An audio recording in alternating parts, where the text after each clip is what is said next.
Hey everybody, welcome to episode 56 of the AskDAP show, where we answer your Volkswagen Audi questions.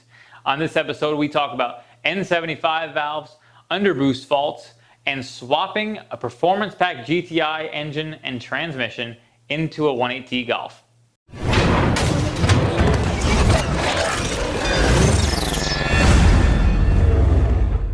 Daniel MacArthur via email says, I have a model year 07 Passat 2.0T wagon. I got a P1531, P0243 and P0033 code combination. I checked the DV and found oil in the connector. I also checked the fuse. Everything was okay. Put in a new DV and the problem seemed fixed, but 4 months later I have the same codes and limp mode. Checked everything again, everything's within spec. Is there any way to check the continuity between the ECU and the sensors? The fuse box and all the ground seem fine. I'm lost. All right, Daniel, so you're having a few fault codes on your FSI Passat. Let's start with the fact that you have some conditions you're talking about that you look towards a diverter valve. You have 3 different faults, and from my perspective, they appear to be 2 separate problems. One of them is boost related, one of them being a turbo underboost fault, and the other one being a N75. I believe it's a short to ground fault. I just glanced at it real quick before I started this. So if it's a short to ground fault, that's actually pointing to an electrical issue, and it sounds like you've done some testing on the wiring and then tested the valve itself. I don't know what the specs are for the N75 valve to test the resistance. It sounds like you probably have a pretty good idea of what's going on. I would suggest consult a repair manual, and I always recommend Bentley manuals to anybody. BentleyPublishers.com, that's where you can get factory manuals. They're going to very closely resemble what a dealer would be using for factory repair. So I always recommend Bentley manual. That's where you'll get specs like that you're looking for on testing the N75. I would say that's probably likely to be the issue that's resulting in your underboost fault and potentially that N75 valve fault, because obviously they're pretty closely tied together. For anybody who's not familiar with what an N75 valve is, basically in a turbo system you have 2 separate parts, one of them being the diverter valve and then the other one being the N75 valve. These are the 2 electronic solenoid valves you'll find in most current VW and Audi turbo models. If you're not familiar with what a diverter valve does, I did a video on that, which you can check out here, that it will show you kind of how a diverter valve works and what its function in a system is. But the N75 valve is actually an electronic solenoid that controls vacuum flow that actually opens and closes the wastegate. And the wastegate is actually what controls the amount of boost that the turbo is putting out, whereas the diverter valve has a separate function of relieving that boost in between when you let off the throttle.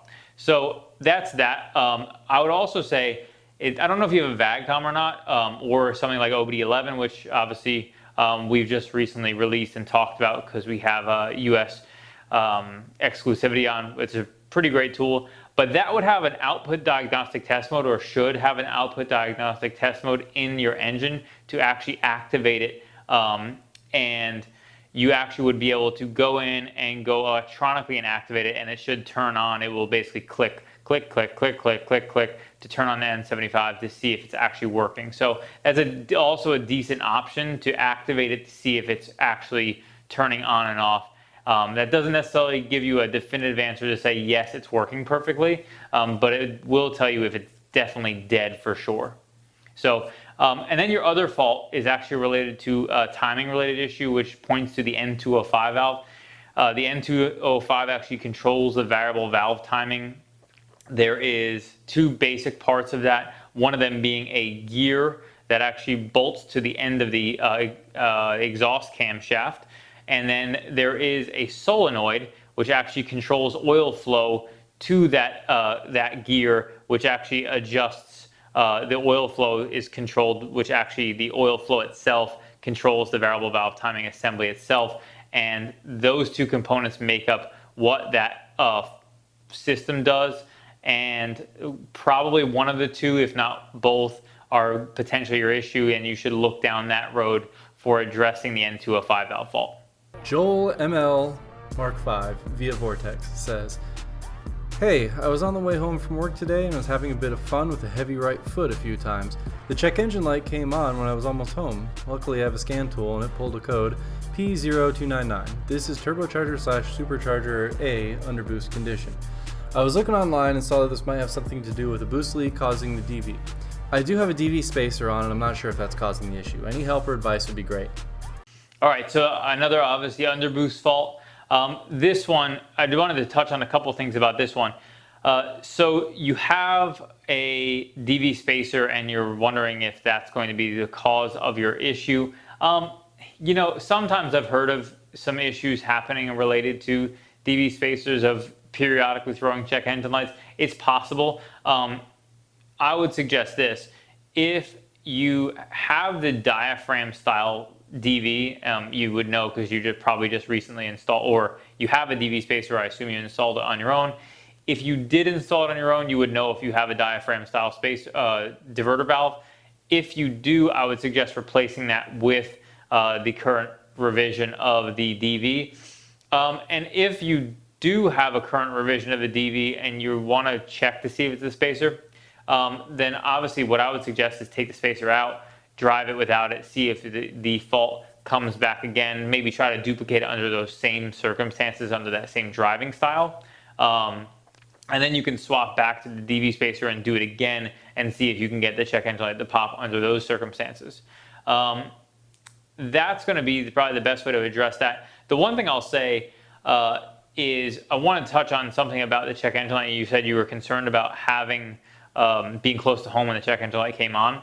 Check engine lights themselves generally don't point to a major issue immediately. The one thing that is a general rule of thumb with any failure or light coming on your car, if it's flashing and or beeping, then you should always stop the car immediately. That would be a flashing check engine light, an oil light, ABS light. And basically anything that's flashing is bad news. You should always immediately address that because obviously flashing oil light means that you have low oil pressure. That's super bad because if you continue to run your engine with low oil pressure, you could destroy your engine. Check engine light, usually check engine light flashing means it's misfiring, which would be bad to continue to run the engine there because you're just dumping raw fuel into the catalytic converter, which will eventually eat the cat up, and then you'll have to replace the cat along with it if you drive for extended periods of time with misfires. And then usually ABS light, you know, some major issue in the ABS system usually would be a problem too. So that's kind of the general rule of thumb, and hopefully that resolves your issue. JA86 via Vortex says, is it normal for the MK7 GTI with a DSG to lunge me forward when I'm just easing off the brake? Almost feels like it dumps the clutch and I'm not even on the gas. Jay, so this one actually, I had a few thoughts about this. MK7 GTI, it downshifts and you feel like it's lunging forward. It really depends, because if you're not familiar with DSG transmissions versus standard automatics, you should check out, there's a video that actually our buddy Charles, the humble mechanic, did with Engineering Explained to talk about how DSG transmissions work. I'll put a link to it in the description below where you can check that video out. It explains it pretty well. But the basic gist of it is this. A DSG transmission is very different than a standard automatic because it's essentially a manual transmission with electronic clutch packs on it that shift the gears. So there is a mechanical binding which is very different than standard automatics previously would just freewheel when you would let off the gas. So there was basically no connection between the vehicle and the gearbox itself when you're letting off the gas and when it's not driving forward.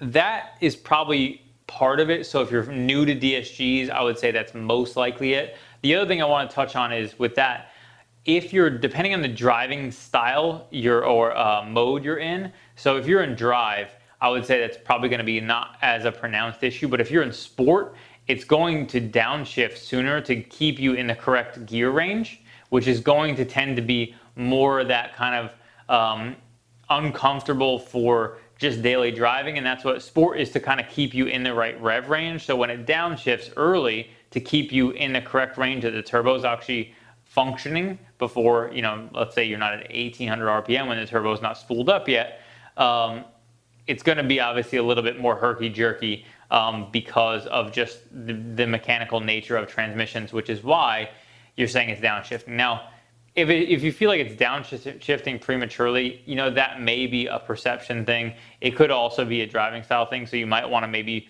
reset, make sure all the control modules are reset for the trans to take any learning that was potentially in there out of it. That would be an option to maybe hit the reset button on that and then move forward. Angel Rivera via YouTube says, I own a Mark 7 Golf 1.8T and I want to get a Unitronic Stage 1 tune, which would add a lot of power. Would I need a new clutch? If so, are there any clutch options for the 5-speed 1.8T? It's been a difficult topic to find online. Okay, so you have a Mark 7 Golf 1.8T and you want to tune it. First of all, at this time, on this day, Unitronic does not yet have a 1.8T Mark 7 Golf tune yet. And for that reason, it still remains to be seen how the clutch is going to hold up. So I generally don't like to make any speculation on that because I don't think that there's any data points that are going to suggest one way or the other how the clutch is going to hold up. Generally what would happen is over time people are going to do testing, determine if they're going to get slippage, and then obviously upgrade as necessary. Because driving style also plays a pretty big factor in clutch slipping, which we've covered before, because my car that I daily, which is a Stage 2 Mark 7, has no clutch slipping, where there's lots of people with the same setup who already have clutch slipping, you know, at much lower mileage. We're at 20, I think I'm at 23,000 miles. So, you know, driving style also plays a big factor. So it still remains to be seen what's going to be available, and that also includes clutch setup as well. Jesus Castro via email says, I have a 2015 VW Golf S 1.8 liter and I would like to swap a 2.0 liter with a performance package from a 2016 VW GTI. I have the whole GTI intact and it is not drivable due to a rollover accident. It turns on perfectly and has 4,000 miles. My question is, how difficult will the swap be? Will the engine and transmission bolt on directly? Will I have to steal the whole harness or just the engine harness? Okay, so this question, we got this question via email, and I thought it was really interesting. There's a lot of kind of different points I want to touch on. First, let's start with this. When it comes to swapping parts from one car to another, people always ask us questions like this, and I've been asked questions like this for years now because I was in the dealer, and people always call dealerships asking questions similar to this. And the reality is that nobody has an answer to your question, and here's why. There is no guide to tell you what parts fit what and how to make this work with that, because it was never intended to be that way. So you can look and make your best assessment based on all the things. I can guarantee you that pretty much every part from a Mark 7 GTI will bolt into a Mark 7 Golf. Now, under what pretense will it work? There are a few concerns I have.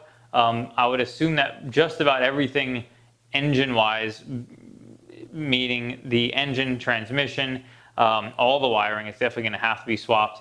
All the drivetrain stuff potentially could have bigger axles. I'm not sure. I would assume it probably does. Probably uses the same hub setup and everything else, so axles themselves might not need to be swapped, but or the flanges at the ends where the hubs are probably are okay. But there are a lot of points, like for example, a performance pack has a limited slip differential, but that likely has a lot of controls through the ABS system. Well, the ABS might need to be swapped. The complete ABS, meaning the pump, all the setup, might need to be swapped from the one car to the other, and that even could include the brake lines themselves if they're different in some way. I have no way to know that because they're not intended for that model, and I've never actually tried to perform a swap like this before. Here's the problem.